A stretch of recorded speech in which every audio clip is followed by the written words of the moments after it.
Rodrigo Caio, Gustavo Henrique, Felipe Luiz. Gerson, Thiago Maia e Arrascaeta no meio-campo. Michael, Gabriel e Bruno Henrique.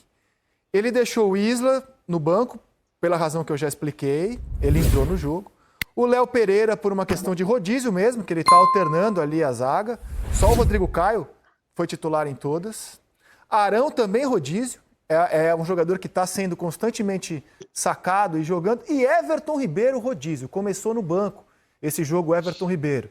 No anterior, contra o Botafogo, o Everton era titular e o Arrascaeta era banco. Aí, contra o Bahia, mais mudanças naquela atuação espetacular do 5-3. Ficaram de fora o Diego Alves por lesão. Aí o Gustavo Henrique saiu para o rodízio.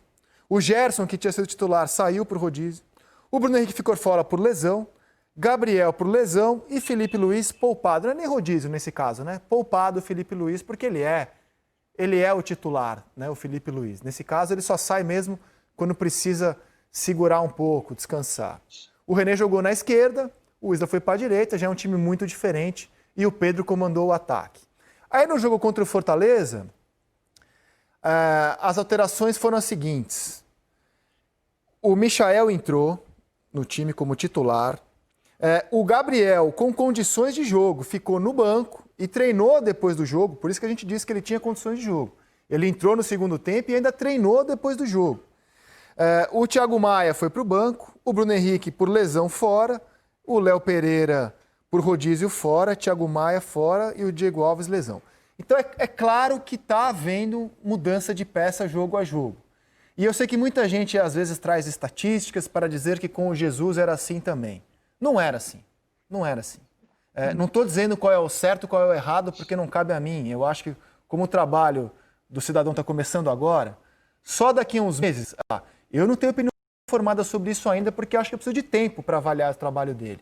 Mas é muito claro que sim, ele faz rodízio. E é muito claro que sim, é diferente da maneira como o Jorge Jesus trabalhava. Ou não, professor Muricy? Eu acho que, cara, ele chegou há pouco tempo, se vê que realmente não conhece os jogadores do Flamengo. Agora, o que ele está se rendendo um pouco é que o Flamengo não pode jogar como ele gosta, só com dois abertos, um enfiado, onde que se marca, que é melhor para o adversário marcar o Flamengo.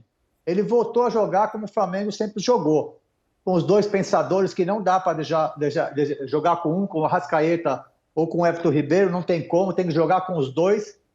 E dois atacantes de movimentação. Ele está se rendendo um pouco a isso. Ou seja, já sentiu que as características do jogador do Flamengo é para esse tipo de jogo, né?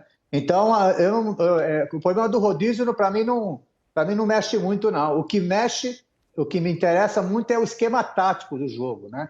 Então, ele abandonou um pouco essa ideia do 4-3-3, porque com o 4-3-3, ele tem que tirar um dos dois pensadores do time, que é o Arrascaeta e Everton. Um dos dois tem que sair, né? Para esse esquema de 4-3-3. Então, para ele sentiu que já não pode jogar sem os dois. Ele já sentiu isso. Então, nesses últimos dois jogos, ele pôs os dois para jogar. Não dá para ficar com o Everton Ribeiro no banco. Uma vez aconteceu isso, por exemplo, Barcelona e Real Madrid, o treinador do Barcelona pôs o Messi no banco. Pô, vai desculpar, sabe? O rodízio é legal, tudo. Mas tem alguns jogadores que não dá para entrar nesse rodízio, entendeu? Vai desculpar. Tem cara que não dá. Gabigol não dá para entrar, Arrascaeta, Everton Ribeiro não dá para entrar. Pode entrar o time todo, mas esses caras que são diferentes, vai me desculpar, pô.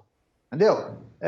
Só para respeitar a ideia, para respeitar o conceito, pô, não dá para você abrir mão de alguns jogadores só para você impor a sua ideia de jogo. Então eu não vejo a troca de jogadores, eu vejo o esquema tático e, claro, e alguns caras não podem sair do time. Esses caras que pensam o jogo do Flamengo, e esses caras... O Flamengo, qual foi a diferença do Flamengo do ano passado? O Flamengo era muito difícil ser marcado. Por quê? Porque não tinha jogadores na posição, pô. Esse negócio de abrir um cara pelo lado, o outro do outro, e um enfiado, a linha de 4 marca fácil esse tipo de jogo. E o homem de ligação, entendeu? Isso já está ficando um pouco para trás. Você tem que fazer dois caras pensadores mesmo, que se mexe demais, que é o Arrascaeta e o Everton Ribeiro, e dois atacantes também que se mexem. Então o Flamengo, o grande segredo do Flamengo é que não dava para marcar. Eu tenho certeza que fui técnico, eu olhando o Flamengo, vou fazer uma projeção, como é que eu vou falar para os meus laterais? Você vai marcar quem? Quem você vai marcar para os meus laterais? Por quê? Porque os caras abrem e fecham, abrem e fecham. Aí quando fecha, abre Gabigol pelo lado do campo. Aí quando fechava, abria Bruno Henrique pelo lado do campo. Então, na própria preleção do adversário, eu sei porque acontecia comigo também isso, eu não tinha como identificar a marcação deles. Não tem como. O Flamengo era muito difícil ser marcado por isso. Agora, como ele chegou, que ele gosta de jogar com 2 caras abertos e um enfiado, né, que é o 4-3-3, isso diminuiu a força do Flamengo. E os times marcaram melhor o Flamengo. Por isso que o Flamengo está tendo um pouco de dificuldade. Eu acho que ele está se rendendo, porque nesses últimos 2 jogos, ele voltou a jogar com esses 2 pensadores de jogo do Flamengo e com 2 atacantes de movimentação. Eu mais ou menos acho por aí. Pô, legal ouvir esse depoimento de um técnico tão vitorioso quanto o Muricy, porque eu, como observador, né, como quem vê o futebol do lado de fora, entendo o jogo como o Muricy fala. Eu acho que nenhum técnico pode ter um esquema que seja tão maravilhoso que esse esquema esteja acima da qualidade dos jogadores. Não, o meu esquema ganha jogo melhor até do que a qualidade dos jogadores. Você imagina, por exemplo, se a seleção brasileira chegasse e falasse assim, não, eu tenho Romário e Ronaldo, quando os 2 estavam no auge. Mas no meu esquema, imagina se o cara decidir uma coisa dessas. Só mais uma coisinha só, Rizek. Fala, professor. Só mais uma coisinha em relação ao que você está falando. Eu vi várias vezes falar, por exemplo, que Rivaldo e Djalminha não podiam jogar no Palmeiras, que era 2 canhotos. O que não pode jogar é 2 caras ruins, pô. Vai desculpar, cara. Os caras bons, você tem que achar um lugar para eles. Exatamente. Como o Lucha escalou os 2 juntos naquele Palmeiras de 96. Palmeiras campeão paulista do primeiro semestre com mais de 100 gols. Antes de passar a bola para o Arnaldo e para o Serginho, só quero mostrar que ainda é um começo de trabalho do Domenech. A gente está fazendo uma análise muito inicial, né, das primeiras impressões mesmo que ele teve. E quando a gente compara a mesma quantidade de jogos que o Jesus teve, a gente pode concluir que ainda é muito cedo para decretar, na minha opinião, qualquer coisa definitiva sobre o trabalho dele. Veja, o Jesus nos seus primeiros 8 jogos e o Domenech nos seus primeiros 8 jogos. O Jesus teve 3 vitórias, 3 empates, 2 derrotas, 14 gols feitos, 11 gols sofridos. 50% de aproveitamento. Não dava para, nesse universo aí dos 8 primeiros jogos do Jesus, alguém imaginar que dali sairia um time tão impecável, um time tão vencedor, um futebol tão espetacular. Ele teve jogos ali, como a derrota para o Emelec, como a derrota para o Bahia, como a eliminação na Copa do Brasil, que você olhava e falava assim, pô, esse gringo aí, cara, ele é professor Pardal, ele está inventando. Depois ele achou um jeito de jogar e esse jeito foi muito vitorioso. E os números do Domenech nos primeiros 8 jogos estão melhores que os do Jesus. O aproveitamento dele é melhor do que o Jesus nos 8 primeiros jogos. O que também não nos impede de fazermos críticas até aqui do que a gente viu, do que a gente está ainda entendendo do trabalho dele. Fala, Serginho. Não, tem só, eu acho, alguns pontos que eu acho que precisam ser esclarecidos até para a conversa andar melhor. Primeiro, essa comparação que a gente faz do Domenech com o Jesus, eu não acho ela exatamente justa, né? Porque quando o Jesus chega, ele tem um monte de ingrediente em cima da pia. Né? Tinha coisa que não estava nem cortada, né? Quando o Domenech chega, né, ele já tem coisas dentro da panela, com temperos, etc. É outra história. Então, exaltar, né, resultados do Domenech agora em relação ao Jesus, eu acho que é sacanear o Jesus, porque o trabalho inicial dele foi bem complicado, né? Inclusive político ali, né, etc. Então, esse é o primeiro ponto. Segundo ponto, quando a gente coloca ali, por exemplo, no Gabigol rodízio, né, também não acho que aconteceu isso. Eu acho que a saída do Gabigol contra o Bahia é lesão. A saída do Gabigol contra o Fortaleza é opção, não é rodízio. Ele já estava descansado. Rodízio eu entendo como... Aliás, eu adoro o rodízio, tá? Acho que é algo muito inteligente para quem tem uma carga muito pesada. Você tem que pegar o fisiologista, pegar o preparador físico, sentar com o técnico e o médico e você começar a trabalhar a possibilidade. Esse cara aqui, com 3 jogos, o risco de estourar vai para 70%. Né? Você não pode perder jogador. Então, o rodízio serve para isso. Serve para você gerenciar com inteligência o grupo de jogadores. Né? O caso do Gabigol não foi esse. Inclusive, quando a gente vê a entrevista do treinador do Flamengo, ele fala, ele gostou do Pedro na Bahia, né? Então, assim, a gente, né, a premissa correta nesse caso aí foi, né, uma opção técnica e não o rodízio. É isso. Perfeito. Não, e assim, eu não estou exaltando os resultados, estou só informando, né, que até aqui os números do Domenech são até melhores do que os números do Jesus, mas achei a sua ponderação super válida. Diga, Arnaldo Ribeiro. Só emendando um pouco o que o Serginho e o Muricy vinham falando, Rizek, em relação às comparações com o Jesus, tem mais um ingrediente. Nós estamos falando de uma temporada completamente atípica, pós-parada, com jogos acumulados, competições simultâneas, atletas em condições não ideais. Então, provavelmente, até o Jorge Jesus mudaria os critérios e não por acaso indicou vários jogadores reservas de bom nível, né, para utilizar melhor nessa temporada caso tivesse permanecido no Flamengo. Então, as comparações eu acho injustas dos dois trabalhos. Aí, em relação ao rodízio, eu também sou um fã de rodízio, eu gosto da forma como o Sampaoli arma as equipes, de acordo com o adversário, poucos permanecem de um jogo para o outro, analisando cada situação, cada adversário, cada condição. Agora, eu estou com o Muricy e não abro. Alguns jogadores são exceções. São privilegiados? Não é que são privilegiados, eles são melhores, eles são extra classes, eles decidem partidas, eles não podem ficar no banco. E não é uma... o Muricy falou de um exemplo do Messi. O Messi não entra em rodízio. O Cristiano Ronaldo não entra em rodízio. O Neymar não entra em rodízio. Aí você vai falar para mim, você está comparando o Gabigol a esses três caras? Não, mas quase. Se vocês quiserem um exemplo local... O Gabigol está para o Flamengo hoje como o Dudu estava para o Palmeiras, lembram? O Palmeiras revezava time, tinha time titular, time reserva, time mesclado, mas o Dudu jogava todas. E não ficava no banco, não. Jogava todas. Porque ele quer e ele pode. O Gabigol quer e ele pode. Essa é a questão. Então, mexer em outras posições, jogadores do mesmo nível, descansar, fazer um esquema alternativo dependendo do adversário, ok. Mexer com jogadores essenciais não vale a pena. E vamos combinar que o Domi já aprendeu. A reação do Gabigol pós-Fortaleza diz tudo. Eu não preciso nem dizer nada, nem o Muricy, nem o Serginho, nem você, Rizek. A reação do Gabigol a não falar nada depois da partida, ele não vai entrar no rodízio. E não pode e não deve. Essa é a reação aí. Não vai entrar. Ele vai decidir jogos. Né? É isso aí, Gabigol. É sim, Gabigol. É isso aí. Entendo você. Né? É isso. Concorda, Muricy? Vai acontecer isso mesmo, cara. Já aconteceu com o Everton Ribeiro e com o Arrascaeta. Já aconteceu e agora com esse gesto aí do Gabigol também, cara. Porque, sabe, eu acho que alguns jogadores, como o Arnaldo falou, não devem entrar no rodízio. São jogadores diferenciados, né?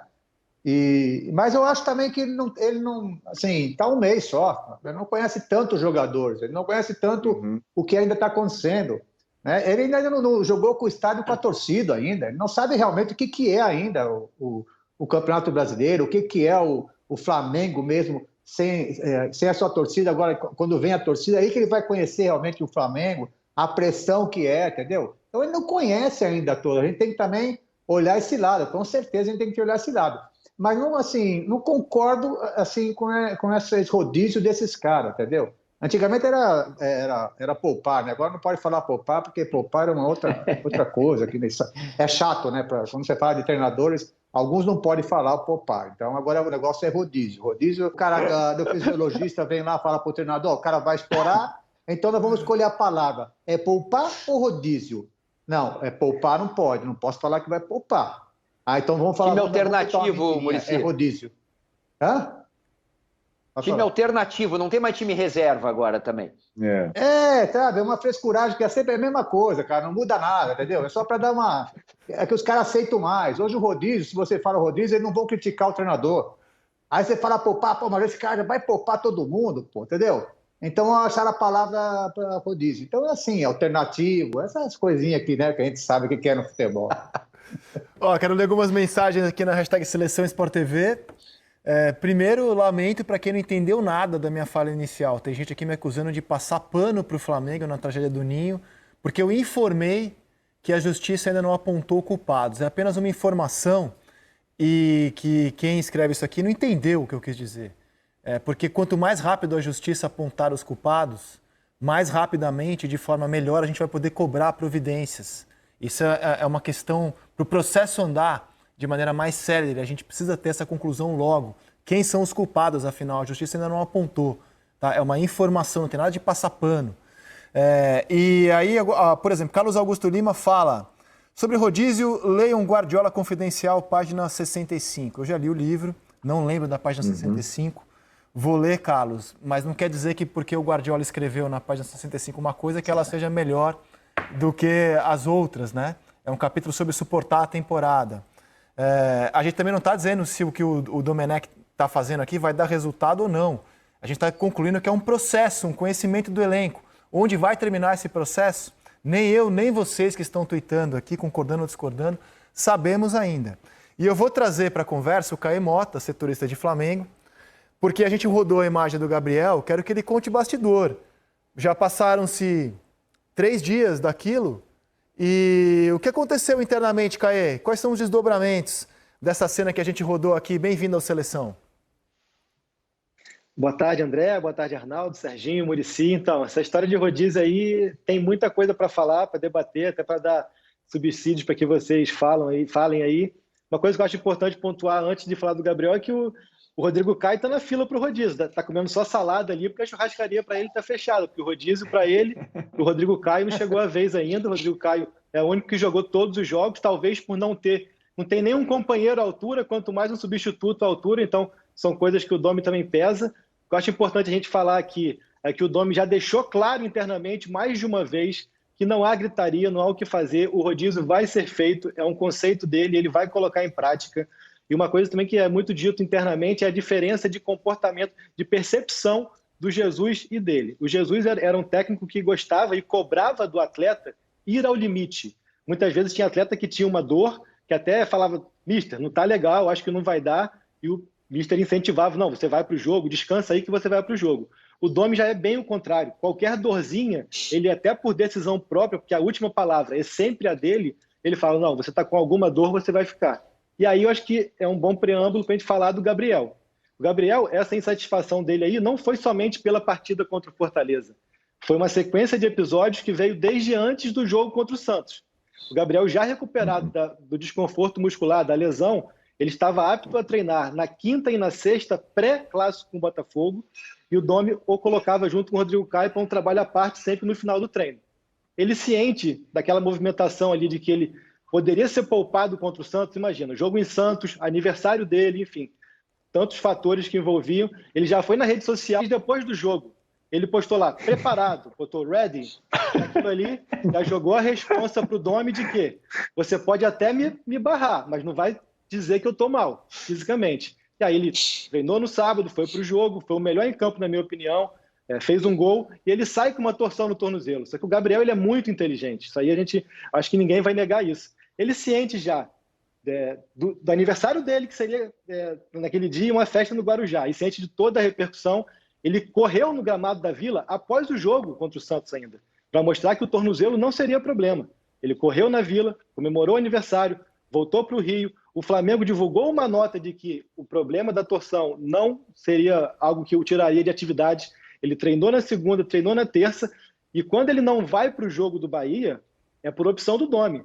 Eu entendo, sei que vão me xingar também nas redes sociais, devo ir para o trending também, mas a opção ali é do Domi. Os médicos não falaram para o Domi, ele não pode ir para o jogo por conta da lesão, e o Gabriel também não falou. Pelo contrário, o Gabriel disse, tem uma dorzinha, mas normal, dor que eu estou acostumado a encarar todo dia, porque todo atleta joga com dor. Mas a opção do Domi foi, não, fica, descansa. Fica aí, descansa você e o Gerson, vou colocar o Pedro. E o Gabriel entendeu bem isso. Mas na quinta e na sexta ele deu a vida. Ele deu a vida, treinou com força e tal. Só que chega no sábado, 2 horas da tarde, e ele fica sabendo que ele vai para o campo, para o banco. E aí ele pensa o quê? Eu estou descansado, eu estou sem problema, eu estou 100% e vou para o banco. Aí ele fica insatisfeito. Então essa foi a cronologia dos fatos e que foi também o que incomodou o Arrascaeta. Ficar fora do jogo com uma justificativa que era por uma questão física, sendo que não era. O Domi até após a partida contra o Fortaleza explica a opção dele, mas há todos esses fatores de bastidor que não há um conflito. Pelo contrário, o Domi é um cara muito elogiado. Tudo que eu ouvi do Domi é de que é muito educado, muito correto, enfim, é super gente boa. Só que essa condução do rodízio tem gerado esses ruídos. E o Gabriel, pelo que eu conheço um pouco de bastidor do Flamengo, duvido muito que ele não comece o jogo hoje, porque aí sim a gente pode começar a ter um bastidor mais movimentado, caso ele fique fora no terceiro jogo seguido. Cara, e será que não tem uma questão aí cultural? Porque, por exemplo, quando o Guardiola, na tal página 65, fala do rodízio, e o Guardiola é a grande referência do Domi, né? Foi auxiliar dele a vida inteira, o Guardiola fala que você jogar a cada 3 dias, o jogador não consegue se recuperar 100%, no máximo 80% entre um jogo e outro. Mas na Europa, quando um time joga 6 vezes no mês, ou seja, em apenas 2 semanas ele joga no meio da semana, já é um mês meio atípico para eles. E aqui, os times jogam 8, 9 vezes por mês. É uma realidade diferente, é uma cultura diferente. Então, me parece, queria até ouvir o Muricy, também que não adianta importar os mesmos conceitos numa realidade tão diferente como a nossa. Joga-se menos na Europa, é uma coisa atípica quando o time joga quarta e domingo. Acontece em 2 das 4 semanas do mês. A gente já mostrou esse levantamento aqui.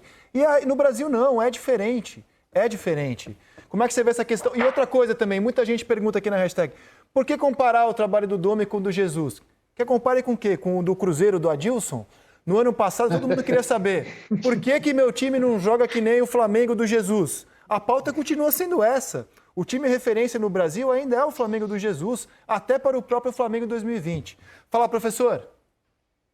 Esse negócio também de muita educação, todas essas coisinhas não serve muito no futebol não, viu, cara? Tem que ficar ligado nisso, entendeu?